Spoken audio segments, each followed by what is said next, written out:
Oh my god, oh my god, oh my god, oh my god, oh my god. Hi friends, and welcome to my first ever book review on my channel. I figured, why start small when you can start with Lady Midnight by Cassandra Clare? So I figured I'd do this in a non-spoiler section and a spoiler section, so let's get to it. Just in case you've been living under a rock and don't know what's going on with this book series, it takes place in Cassandra Clare's Shadow World, and we already have been introduced to the Shadow World by the Mortal Instrument series and the Infernal Devices. In this series, The Dark Artifices starts 5 years after City of Heavenly Fire, the last book in the Mortal Instruments. We actually were introduced to these characters in City of Heavenly Fire, and at the time the two main characters, Emma and Julian, were 12 years old, and both of them had in common that they lost their parents in the Dark War, which is the major conflict in City of Heavenly Fire. Emma Carstairs is actually a descendant of Jem Carstairs, who we met and fell in love with and broke our hearts and then put them back together again in the Infernal Devices. And Julian is part of the Blackthorn family, which we get introduced to in the Mortal Instruments. So Julian's actually one of 7. His 2 older siblings, Helen and Mark, actually have fairy blood from their mother's side. And then he has 4 full-blooded siblings, Livia, Tiberius, Octavian, and Drusilla. So first I kind of want to talk about what I expected from this. There are a lot of people that want like snippets and passages and information about characters before a book comes out, and I like to wait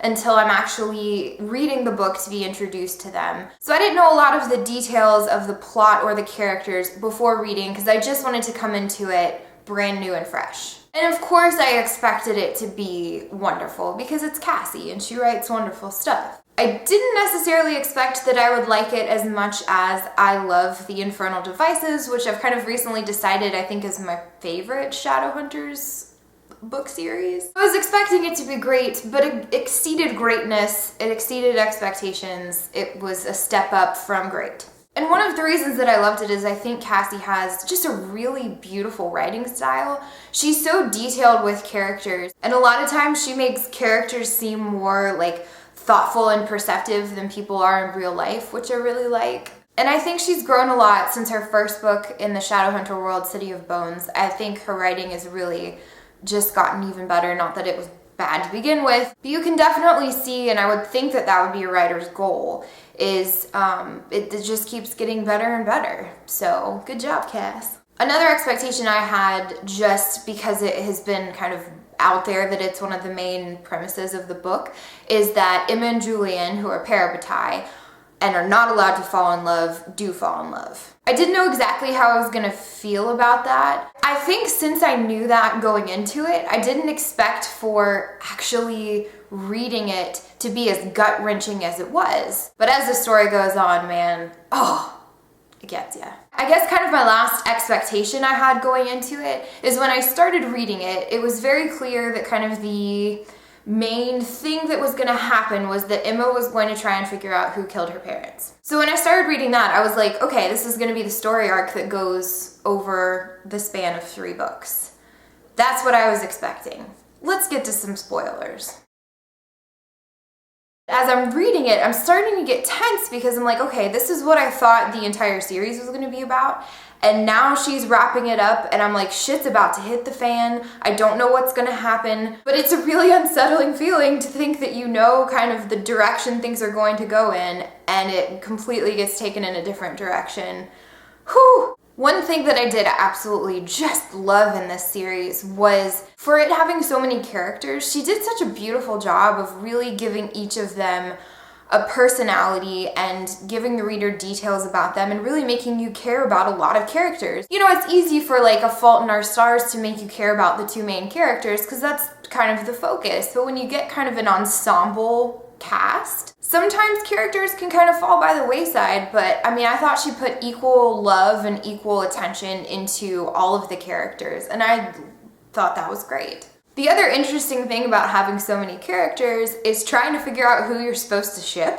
So the Kieran and Mark relationship completely blindsided me because I was like, okay, Mark and Christina, like that's gonna be, and then it was like, oh, Kieran and Mark are making out, and I'm like, totally missed that. Apparently I did not pick up on that sexual tension. I kind of like the complexity of Kieran as a character. You know, he's kind of good, he's kind of bad. You can tell that he really cares about Mark, but then, you know, he betrays Mark without really realizing the implications that it would have, that it would result in, you know, Mark's family getting hurt.